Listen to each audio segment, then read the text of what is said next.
ಗುರುದೇವ್, ಧನಸ್ಸು ರಾಶಿಯವರ ವಿಶೇಷ ಗುಪ್ತ ರಹಸ್ಯವನ್ನ ಇಂದಿನ ಈ ಸಂಚಿಕೆಯಲ್ಲಿ ತಿಳಿಸ್ಕೊಡ್ತಾ ಇದ್ದೇನೆ. ಈ ವಿಚಾರವನ್ನ ನಿಮಗೆ ಯಾರೂ ಕೂಡ ತಿಳಿಸ್ಕೊಡೋದಿಲ್ಲ. ಇದನ್ನ ನಿಮ್ಮ ಜೀವನದಲ್ಲಿ ನೀವು ಅಳವಡಿಸ್ಕೊಳ್ಳೋದ್ರಿಂದ ನಿಮ್ಮ ಕುಟುಂಬದಲ್ಲಿ ನೀವು ಅತ್ಯಂತ ಶ್ರೀಮಂತ ವ್ಯಕ್ತಿ ಆಗೋದನ್ನ ಯಾರಿಂದ ಕೂಡ ತಪ್ಪಿಸೋದಕ್ಕೆ ಸಾಧ್ಯ ಇಲ್ಲ. ಈ ವಿಚಾರವನ್ನ ಸಂಪೂರ್ಣವಾಗಿ ತಮ್ಮೆಲ್ಲರಿಗೂ ಕೂಡ ತಿಳಿಸ್ಕೊಡ್ತಾ ಇದ್ದೇನೆ. ಮೊದಲನೇ ಸರಿ ನಮ್ಮ ಚಾನಲ್ಗೆ ಬಂದಿದ್ರೆ ದಯವಿಟ್ಟು ಸಬ್ಸ್ಕ್ರೈಬ್ ಮಾಡಿಕೊಂಡು ಪಕ್ಕದಲ್ಲಿರುವಂತಹ ಬೆಲ್ ಐಕಾನ್ ಕೂಡ ಕ್ಲಿಕ್ ಮಾಡ್ಕೊಳ್ಳಿ. ಇದರಿಂದಾಗಿ ನಾವು ಮಾಡುವಂತಹ ವಿಡಿಯೋಗಳನ್ನ ಮೊದಲು ನೀವೇ ನೋಡಬಹುದು. ಧನಸ್ಸು ರಾಶಿ ಅಂದ ಕೂಡಲೇ ಬಹಳ ವಿಶೇಷವಾದಂತಹ ರಾಶಿ ಇದಾಗಿರುತ್ತೆ. ಯಾಕೆಂದ್ರೆ ನಮ್ಮ ಒಂದು ಬ್ರಹ್ಮಾಂಡ ಸ್ಫೋಟ ಆಗಿರ್ತಕ್ಕಂಥದ್ದೇ ಈ ಧನುರ್ ರಾಶಿಯಲ್ಲಿ ಕೇಂದ್ರ ತ್ರಿಕೋನ ಅಂತ ಹೇಳಿ ಬರುತ್ತೆ. 159 9ನೇ ರಾಶಿ ಈ ಧನಸ್ಸು ರಾಶಿ ಆಗಿರುತ್ತೆ. ಈ ರಾಶಿಯ ಲೋಗೋನೆ ಅಂದ್ರೆ ಚಿಹ್ನೆ ಏನಿದೆಯಲ್ಲ ಅದೇ ಬಹಳ ವಿಶೇಷ. ಅಂದ್ರೆ ಕುದುರೆಗೆ ತಲೆ ಸ್ಥಳದಲ್ಲಿ ಒಬ್ಬ ವ್ಯಕ್ತಿ ಇರ್ತಾನೆ, ಅವನ ಕೈಯಲ್ಲಿ ಧನಸ್ಸಿರುತ್ತೆ. ಆದ್ರೆ ಈ ಒಂದು ಧನಸ್ಸಲ್ಲಿ ಬಾಣ ಅಂತಕ್ಕಂಥದ್ದು ಇರೋದಿಲ್ಲ. ಇದು ನಮಗೆ ಯಾವುದನ್ನ ಏನನ್ನ ಸೂಚನೆ ಮಾಡುತ್ತೆ ಅಂತ ಹೇಳಿ ಪರಿಪೂರ್ಣವಾಗಿ ತಿಳಿಸ್ಕೊಡ್ತೇನೆ. ಜೊತೆಯಲ್ಲಿ ಈ 3 ವಿಚಾರಗಳನ್ನ ನೀವು ನಿಮ್ಮ ಜೀವನದಲ್ಲಿ ಅಳವಡಿಸ್ಕೊಳ್ಳೋದ್ರಿಂದ ಯಾವ ರೀತಿ ನೀವು ಯಶಸ್ವಿ ಆಗ್ತೀರಾ ಅದನ್ನು ಕೂಡ ತಿಳಿಸ್ಕೊಡ್ತೇನೆ. ನಿಮ್ಮ ಮುಂದೆ ಇರುವ ಎಚ್ಚರಿಕೆಗಳೇನು ಅದರ ಕುರಿತಾಗೂ ಕೂಡ ಇಂದಿನ ಈ ಸಂಚಿಕೆಯಲ್ಲಿ ಮಾತಾಡೋಣ.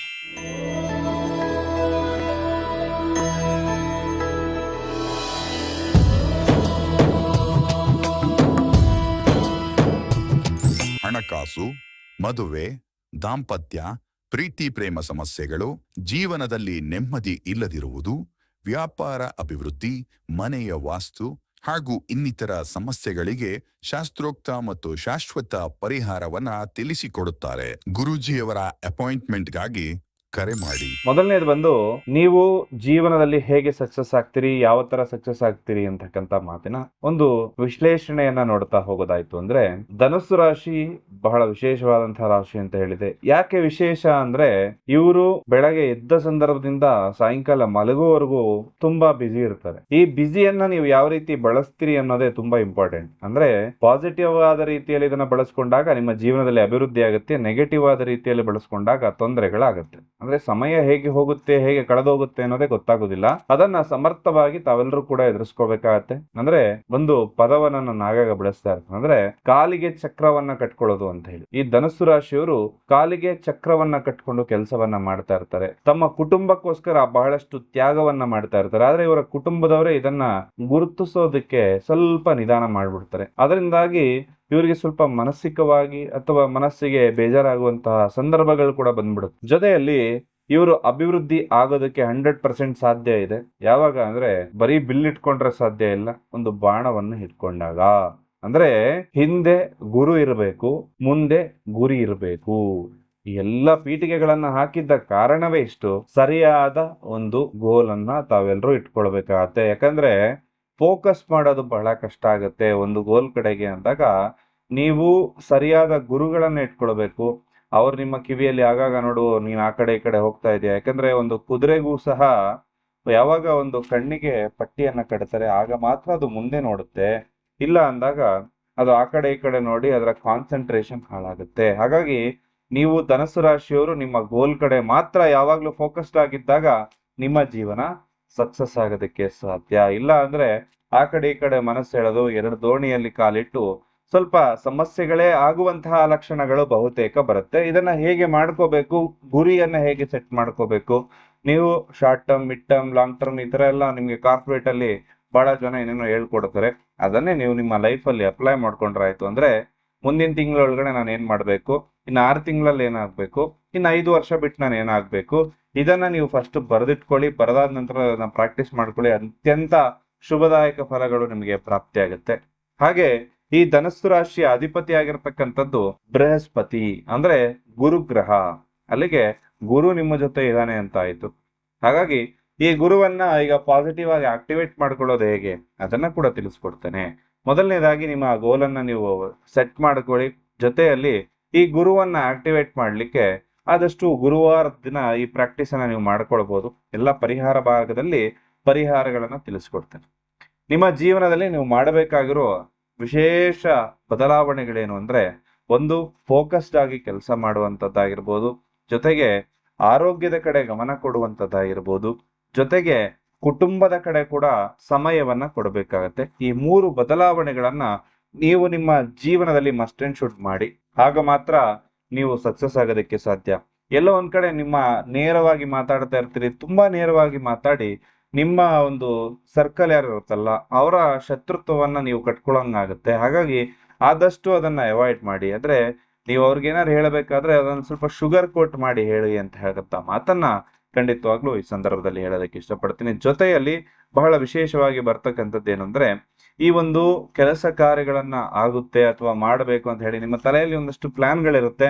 ಅದನ್ನ ಸರಿಯಾದ ರೀತಿಯಲ್ಲಿ ಎಕ್ಸಿಕ್ಯೂಟ್ ಹೇಗೆ ಮಾಡಬೇಕಪ್ಪ ಅಂತಂದ್ರೆ, ನೀವು ಯೋಚನೆ ಏನು ಮಾಡಿರ್ತೀರಲ್ಲ ಆದಷ್ಟು ಗುಪ್ತವಾಗಿ ಇಟ್ಕೊಳ್ಳಿ. ಯಾಕಂದ್ರೆ ನಿಮ್ಮ ಒಂದು ಯೋಜನೆಗಳನ್ನ ಇನ್ನೊಬ್ಬರ ಜೊತೆ ಹೇಳಿದಾಗ ನಿಮ್ಮ ಬದಲು ಅವರೇ ಅದನ್ನ ಮಾಡಿ ನಿಮ್ಮನ್ನ ಬೀಟ್ ಮಾಡಿ ಮುಂದೆ ಹೋಗುವಂತಹ ಸಾಧ್ಯತೆ ಇರುತ್ತೆ. ಕೆಲವೊಂದ್ಸರಿ ಎಲ್ಲೇ ಅವ್ರು ನಿಮ್ಮನ್ನ ಬೀಟ್ ಮಾಡ್ಬಿಡ್ತಾರೋ ಅನ್ನೋ ಭಯನೂ ನಿಮ್ಮನ್ನ ಕಾಡ್ತಾ ಇರುತ್ತೆ. ಹಾಗಾಗಿ ನೀವು ನಿಮ್ಮ ಕೆಲಸವನ್ನ ವಿಳಂಬ ಮಾಡದೆ, ಆಲಸ್ಯ ಮಾಡದೆ ಆದಷ್ಟು ಬೇಗ ಮಾಡ್ಕೊಳ್ಳಿ ಅನ್ನೋ ಮಾತನ್ನ ಹೇಳ್ತೀನಿ.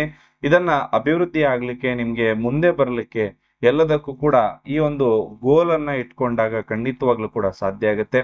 ನಿಮ್ಮ ಜೀವನದಲ್ಲಿ ಅಭಿವೃದ್ಧಿ ಅಂತಕ್ಕಂಥದ್ದು ಕೂಡ ಇಲ್ಲಿಗೆ ಪ್ರಾರಂಭ ಆಗುವಂತಹ ಲಕ್ಷಣಗಳು ಕೂಡ ಬರುತ್ತೆ.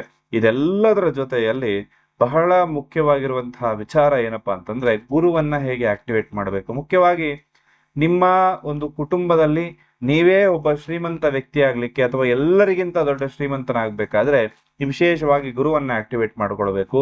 ಜೊತೆಯಲ್ಲಿ ನಿಮ್ಮ ಜಾತಕದ 6ನೇ ಮನೆ 10ನೇ ಮನೆಯಲ್ಲಿ ಯಾವ ಗ್ರಹಗಳು ಸ್ಥಿತರಾಗಿದ್ದಾರೆ ಅಂತಕ್ಕಂಥದ್ದನ್ನ ನೋಡ್ಬೇಕಾಗತ್ತೆ.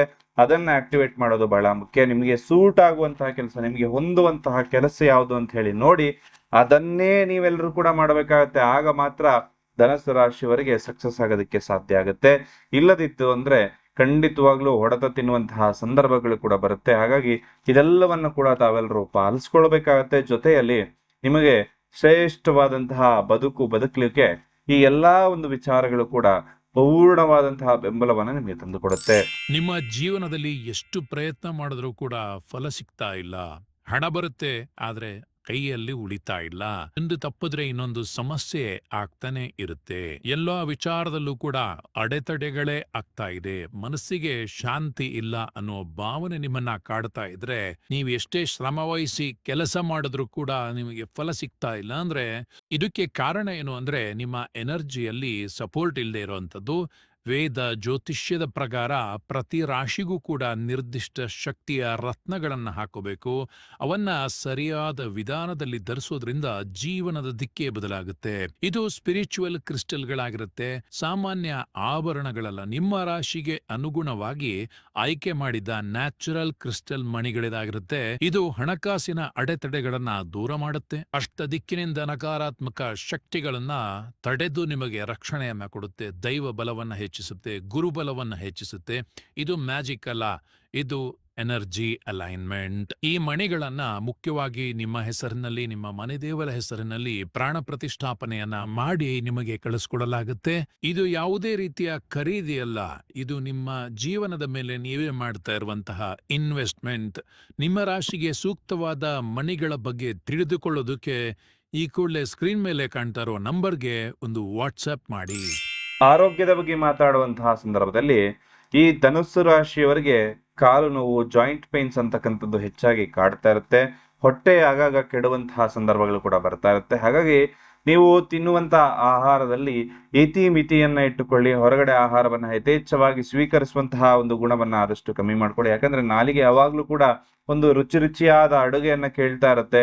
ಅದನ್ನ ಆದಷ್ಟು ಕಂಟ್ರೋಲ್ ಮಾಡ್ಕೊಳ್ಳಿ ಅಂತಕ್ಕಂಥ ಮಾತನ್ನ ಈ ಸಂದರ್ಭದಲ್ಲಿ ಹೇಳ್ತೇನೆ. ಹಾಗೆ ಸ್ವಲ್ಪ ಒಂದು ವರ್ಕೌಟ್ ಮಾಡುವಂಥದ್ದು, ಒಂದು ಯೋಗಾಸನ ಮಾಡುವಂಥದ್ದು, ಜೊತೆಯಲ್ಲಿ ಬಹಳ ಮುಖ್ಯವಾಗಿರುವಂಥದ್ದು ನೀವು ಮಾಡಲೇಬೇಕಾಗಿರೋ ವಿಚಾರ ಏನು ಅಂದ್ರೆ ಅದು ಧ್ಯಾನವನ್ನ ಮಾಡ್ತಕ್ಕಂಥದ್ದು. 10 ನಿಮಿಷಗಳ ಕಾಲ ಧ್ಯಾನ ಮಾಡ್ತು ಅಂದ್ರೆ ಆ ದಿನ ನಿಮ್ದು ಸಕ್ಸಸ್ ಆಗೋದ್ರಲ್ಲಿ ಯಾರು ಕೂಡ ತಪ್ಪಿಸೋದಕ್ಕೆ ಸಾಧ್ಯ ಇಲ್ಲ. ಧ್ಯಾನ ಅಂದ್ರೆ ಏನು ಅಂದ್ರೆ ದೇವರ ನಾಮಸ್ಮರಣೆ ಅಂತಲ್ಲ, ಕೇವಲ ಉಶ್ವಾಸ ನಿಶ್ವಾಸ ಅಂದ್ರೆ ಇನ್ಹೇಲ್ ಎಕ್ಸೇಲ್ ಮೇಲೆ ಕಾನ್ಸಂಟ್ರೇಷನ್ ಅನ್ನ ಮಾಡ್ಕೊಳ್ಳಿ. ಇದರಿಂದಾಗಿ ನಿಮ್ಮ ಜೀವನದಲ್ಲಿ ನೀವು ಒಂದು ಫೋಕಸ್ಡ್ ಆಗಿ ಕೆಲಸ ಮಾಡ್ಲಿಕ್ಕೆ ಇದು ತುಂಬಾ ಸಹಾಯಕವಾಗಿರುತ್ತೆ. ಅಭಿವೃದ್ಧಿ ಅಂತಕ್ಕಂಥದ್ದು ಕೂಡ ನಿಮಗೆ ಪ್ರಾಪ್ತಿ ಮಾಡುತ್ತೆ. ಇದೆಲ್ಲದರ ಜೊತೆಯಲ್ಲಿ ನೀವು ಬಹಳ ವಿಶೇಷವಾಗಿ ಪರಿಹಾರದ ಬಗ್ಗೆ ತಿಳಿಸ್ಕೊಡ್ತಾ ಇದ್ದೇನೆ. ಪರಿಹಾರವನ್ನ ಏನು ಮಾಡಬೇಕು ಅಂತ ಹೇಳಿ, ಮುಖ್ಯವಾಗಿ ನಿಮ್ಮ ಜಾತಕವನ್ನ ನೀವು ಒಂದ್ಸಲಿ ತೋರಿಸ್ಬೇಕಾಗತ್ತೆ. ಯಾವುದೇ ಒಂದು ನುರಿತ ಜ್ಯೋತಿಷ್ಯರಲ್ಲಿ 6ನೇ ಮನೆ 10ನೇ ಮನೆ ಮತ್ತು ಗುರುವಿನ ಸ್ಥಾನ ಹೇಗಿದೆ, ಅದನ್ನ ಆಕ್ಟಿವೇಟ್ ಮಾಡೋದು ಹೇಗೆ ಅಂತ ಹೇಳಿ ನೀವು ಕೇಳಿ. ಈ ಒಂದು ಪ್ರಶ್ನೆಯನ್ನ ಕೇಳಿ, ಇದಕ್ಕೆ ಉತ್ತರವನ್ನ ತಿಳ್ಕೊಳ್ಳಿ. ನಿನಗೆ ಆಗಿ ಬರುವಂತಹ ಕೆಲಸ ಯಾವುದು ಅಂತ ಕೇಳಿ, ಅದನ್ನ ನೀವು ಫಾಲೋ ಮಾಡ್ಕೊಳ್ಳಿ. ಇದೆಲ್ಲದರ ಜೊತೆಯಲ್ಲಿ ಗುರುವಿನ ಆರಾಧನೆ. ಗುರು ಅಂದ್ಕೂಡ್ಲೆ ಯಾರಪ್ಪ, ಬೃಹಸ್ಪತಿ ಮಾತ್ರ ಅಲ್ಲ, ರಾಘವೇಂದ್ರ ಸ್ವಾಮಿನೂ ಗುರುಗಳೇ, ಸಾಯಿಬಾಬಾನು ಗುರುಗಳೇ, ಅಥವಾ ನೀವು ನಿಮ್ಮ ಶಿಕ್ಷಕರು ಯಾರಾದಿತ್ತು ಅಂದ್ರೆ ಅವರು ಕೂಡ ಗುರುಗಳೇ. ಇವರ ಆರಾಧನೆಯನ್ನ ನೀವು ಮಾಡ್ತಕ್ಕಂಥದ್ದು ಅಂದ್ರೆ ನಿಮ್ಮ ಟೀಚರ್ಗೆ ಹೋಗಿ ಪೂಜೆ ಮಾಡಿ ಅಂತಲ್ಲ, ಅವರ ಸೇವೆಯನ್ನ ಮಾಡ್ತಕ್ಕಂಥದ್ದು. ಅವ್ರೇನ ಕಷ್ಟದಲ್ಲಿತ್ತು ಅಂದ್ರೆ ಅವ್ರಿಗೆ ಸಹಾಯವನ್ನ ಮಾಡ್ತಕ್ಕಂಥದ್ದು, ಅಥವಾ ಅವರಿಗೆ ಏನಾದ್ರೂ ಒಂದು ತಿಂಗಳಿಗೆ ಒಂದಷ್ಟು ಕೊಡಿಸುವಂಥದ್ದು, ಇದೆಲ್ಲ ಮಾಡುವಂಥದ್ದು ಅತ್ಯಂತ ಶ್ರೇಷ್ಠವಾಗಿರುವ ಫಲವನ್ನ ನಿಮಗೆ ಪ್ರಾಪ್ತಿ ಮಾಡುತ್ತೆ. ಜೊತೆಯಲ್ಲಿ ವಿಶೇಷವಾದಂತಹ ಮಂತ್ರ, ಈ ಮಂತ್ರವನ್ನ ತಾವೆಲ್ಲರೂ ಕೇಳಿರ್ತೀರಿ. ಈ ಮಂತ್ರವನ್ನ ಜಪ ಮಾಡುವಂಥದ್ದು ಕೂಡ ಶ್ರೇಷ್ಠವಾದಂತಹ ಫಲವನ್ನು ನಿಮಗೆ ಕೊಡುತ್ತೆ. ಗುರು ಬ್ರಹ್ಮ ಗುರು ವಿಷ್ಣು ಗುರುದೇವೋ ಮಹೇಶ್ವರ, ಗುರು ಸಾಕ್ಷಾತ್ ಪರಬ್ರಹ್ಮ ತಸ್ಮೈ ಶ್ರೀ ಗುರುವೇ ನಮಃ. ಈ ಮಂತ್ರವನ್ನ ದಿನನಿತ್ಯ 28 ಬಾರಿ ಜಪ ಮಾಡ್ಕೊಳ್ಳಿ. ಜೊತೆಯಲ್ಲಿ ಕ್ರಿಸ್ಟಲ್ ಬ್ರೇಸ್ಲೆಟ್ ಅಂದ್ರೆ ನಿಮ್ಮ ರಾಶಿಗೆ ಸಂಬಂಧಪಟ್ಟಿರುವಂತಹ ಕ್ರಿಸ್ಟಲ್ಗಳನ್ನ ನಿಮ್ಮ ಎಡಗೈಯಲ್ಲಿ ಧರಿಸುವಂಥದ್ದು ವಿಶೇಷ ಯಶಸ್ಸನ್ನ ಕೊಡುತ್ತೆ. ಇದು ಗುರುವನ್ನ ಆಕ್ಟಿವೇಟ್ ಮಾಡುತ್ತೆ, ಸರಳವಾಗಿ ಆಕ್ಟಿವೇಟ್ ಮಾಡುತ್ತೆ. ಜೊತೆಯಲ್ಲಿ ನಿಮಗೆ ಆಗಿ ಬರುವಂತಹ ಕೆಲಸವನ್ನೇ ನೀವು ಮಾಡಿದಾಗ ನೀವು ಸಕ್ಸಸ್ ಆಗೋದನ್ನ ಯಾರಿಂದ ತಡೆಯೋದಕ್ಕೆ ಸಾಧ್ಯನೇ ಇಲ್ಲ. ಹಾಗಾಗಿ ಈ ಎಲ್ಲಾ ಪರಿಹಾರಗಳನ್ನ ತಾವೆಲ್ಲರೂ ಕೂಡ ಮಾಡಿಕೊಳ್ಳಿ. ನಿಮ್ಮ ಜೀವನದಲ್ಲಿ ಅಭಿವೃದ್ಧಿ 100% ಪ್ರಾಪ್ತಿಯಾಗುತ್ತೆ. ಆ ಭಗವಂತ ನೀವು ಅಂದುಕೊಂಡಿರೋ ಕೆಲಸ ಕಾರ್ಯ ಎಲ್ಲದಕ್ಕೂ ಕೂಡ ನಿಮ್ಮ ಒಂದು ಸಾಥನ್ನ ಕೊಡ್ಲಿ. ನೀವು ಅಂದುಕೊಂಡಿರೋ ಕೆಲಸ ಕಾರ್ಯಗಳೆಲ್ಲವೂ ಕೂಡ ಯಶಸ್ವಿ ಆಗ್ಲಿ ಅಂತ ಹೇಳಿ ಭಗವಂತನಲ್ಲಿ ಪ್ರಾರ್ಥನೆ ಮಾಡ್ತಾ ಸರ್ವೇ ಜನ ಸುಖಿನೋ ಭವಂತು.